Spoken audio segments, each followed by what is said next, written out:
What's up, ladies and gentlemen? Last night actually sparked a, I don't want to say an emergency upload, but something definitely not of the schedule.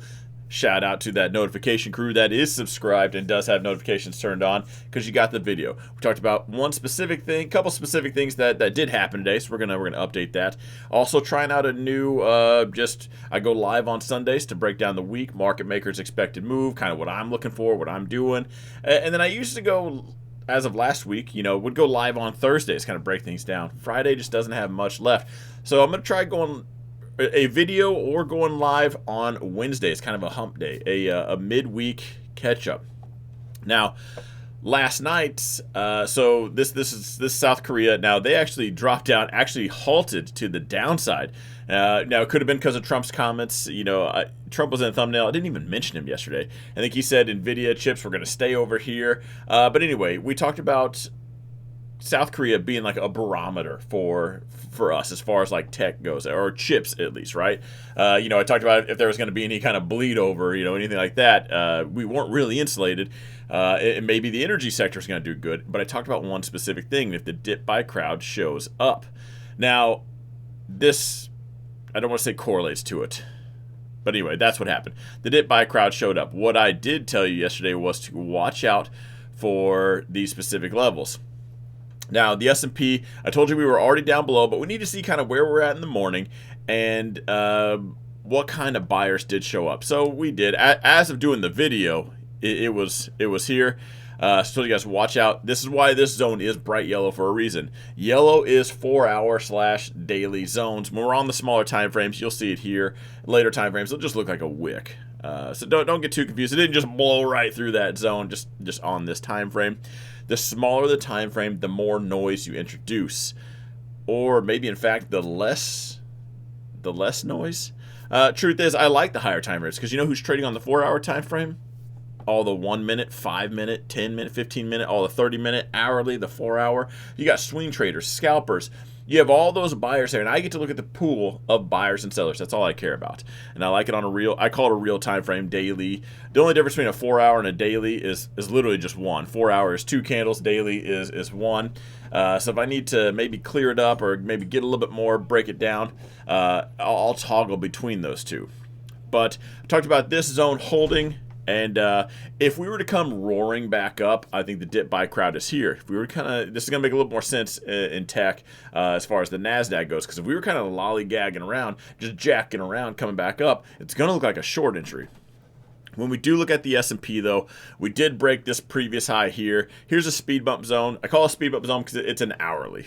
If I'm looking right here, this, you see a red candle right here. Here's some wicks. Here's a red candle. That's to be expected. Could be a reversal. What do we say? A tornado watch. If you're in the mid, I live in Tornado Alley, so there's a tornado watch. Signs and conditions. The conditions are there. We have everything we need, just not one yet. And then there's a tornado warning. One's been spotted. So this is basically a tornado watch. Like, hey, if there's gonna be reversal, could be here. I expect to find couple sellers here. There's going to be a game of tug of war, and it happened. It did right here, and then we just kind of went right through it. So that's exactly what I think blue zones were more likely to do.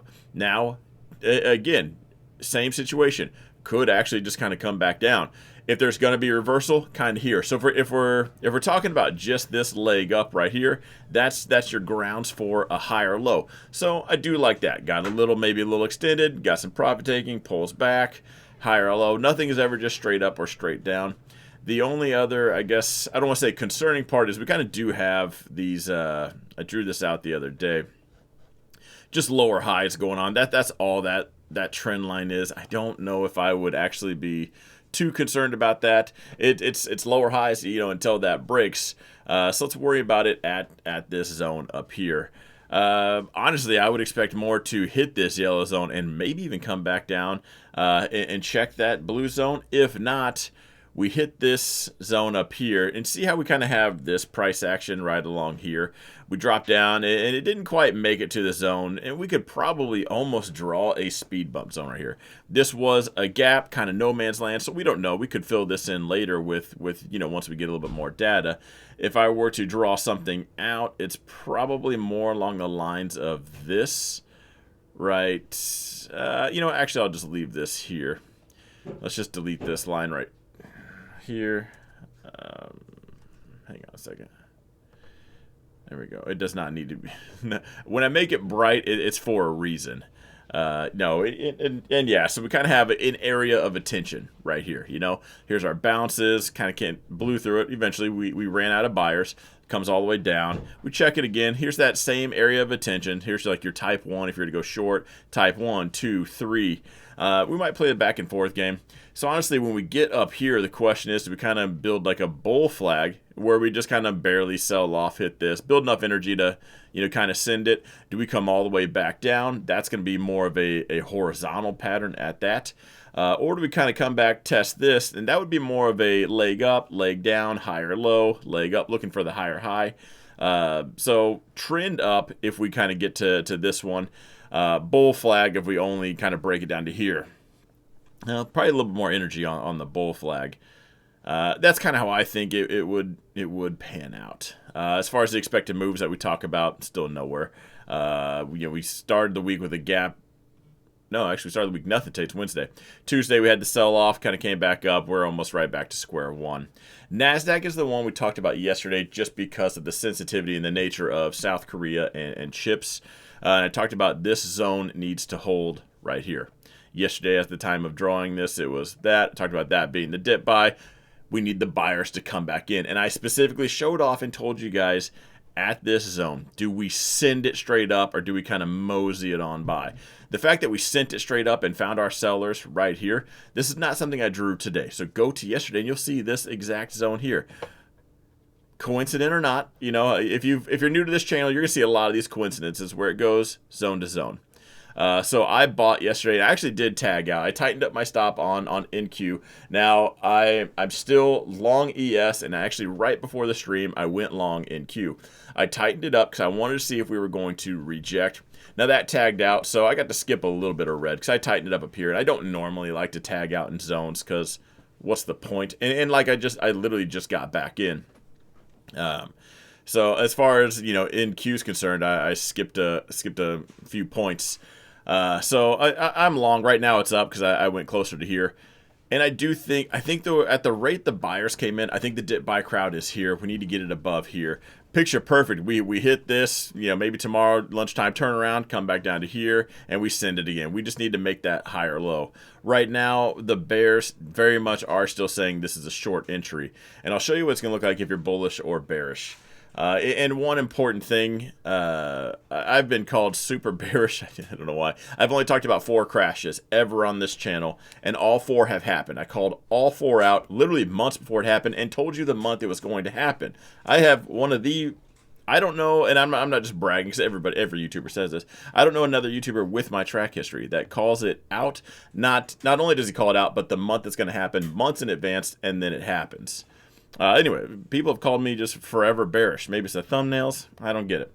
But I've also been called a perma bull, and I have an income bias, not a direction bias. That's it. And when we're smack dab right here in the middle of these zones like this, we want to go yellow zone. Yellow zone's always where I put my next take profit. Even if you think it's going to all-time highs, it doesn't matter. You're going to have to contend with this yellow zone right here. Don't fool yourself and sell yourself a position because you're thinking it's going to go here because some dork on Twitter told you so. It doesn't matter. You're going to have something. You're going to have some kind of red candle right here. The likelihood of us just blowing right through that, very slim. And same to the downside. And I'm putting these in a very specific location. So we're going to go short right here as well. Here would be my next take profit would be right here. Now my stops. These yellow zones, areas of attention, that is where I am going to make my play. That's where I want to get in. You know, I'm thinking institutions, big money's there. There's that game of tug of war. I could slip in under the radar. I'm not trying to limit buy for the absolute peak. I've missed so many trades doing that by thinking I'm going to get the absolute top. I'm going to go short, but I'm going to go short up here because I drew some line right here and called it a resistance. But here's that wick. I'm going to go to that wick and fudge it. That's going to be my stop. So if I'm looking to go long or short, and why I brought up have a income bias, not a directional bias, because honestly, I couldn't fight you. If you were bullish or bearish, this zone right here, there's your stops. If you're long, your stop's going to be right below these two wicks right here, because that's how many times we got out, got back in, got out, got back in. So that's where I'm going to go. I'm going to use the data. And if I'm going short, right here. So that's what it would look like. If you're long or short, that is your setup. I'm bullish, so this is my setup. As soon as we break out of this and get to that blue zone, I will have my stop up here just above that zone. Hopefully we absolutely just send it without a hiccup. As far as expected moves go, nothing going on there. Grandpa Dow, zone to zone as well. Ran into some sellers. Nothing there. The Russell I haven't even checked out today. Russell actually, did we even hiccup at that zone? Kind of. Hardly any action right here. We just wanted to remind everybody, hey, those yellow zones mean something. Hey, real quick, go get that one. And then went again, just smack dab into the next zone. I'd say that's pretty bullish. The fact that we broke some previous highs, it always makes me nervous when we don't. Because if you're looking at just this right here, same conversation as far as Nasdaq. Like, you know, we didn't really quite get there. We got a green candle. That doesn't mean a reversal. Breaking some of these highs like we did kind of checks it off that if we do pull back, the ball is in the bull's court. Let's look for a higher low. Let's lean into the bullish side. And if you just follow the trend like this, you'll make more money than you've ever had following 19,000 indicators or whatever call out service you had. Just play the trend. Buying the dip is just buying like this is a dip. This is a dip. This is a dip. This is catching a knife, catching a knife, catching a knife. You see the difference? Buying the dip is going with the trend. Catching the knife is where you think, this is where it's going to stop. This is where it's going to turn around, never see that spot ever again.